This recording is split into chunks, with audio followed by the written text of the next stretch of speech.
Alright mga brothers, bike fitting para dito sa QH250 ng Racal Motorcycle mga brothers. For the reference mga brothers, may taas lang po ako na 5'4" in height. Naka-boots tayo ngayon at meron na po ako reach sa braso na almost 20 inches. So ganito po yung itsura pag nakasakay na dito sa cruiser bike na ito. Alam nyo, saktong-sakto ko rito mga brothers.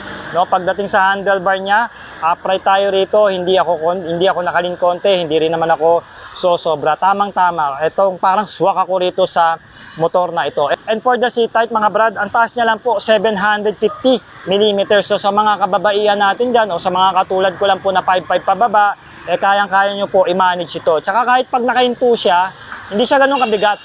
Tama lang po. Pero siguro syempre bibigat to pagka full tank na at saka may langis na yung makina mga brothers, no? At ito mga brad, may ground clearance na tumataas na 210 mm. Imagine, cruiser bike, pero yung ground clearance hindi ka mabibitin. O, di ba? Kaya naman yung mga lubak, yung mga hams, o yung mga kung ano-ano rito nga madadaanan mo sa kalye, kayang-kaya ma-overcome nito ni QH250 ng Motopino by Racal mga brothers. At ito mga brad, may bigat lang ito na 172 kilogram. Kaya naman magaang ito sa pagiging 250cc na cruiser. Plus, naka-between engine ka pa pagdating sa makina. Kaya mga brothers, bike fit, approve sa akin to dahil swak pack ako dito sa motor na ito.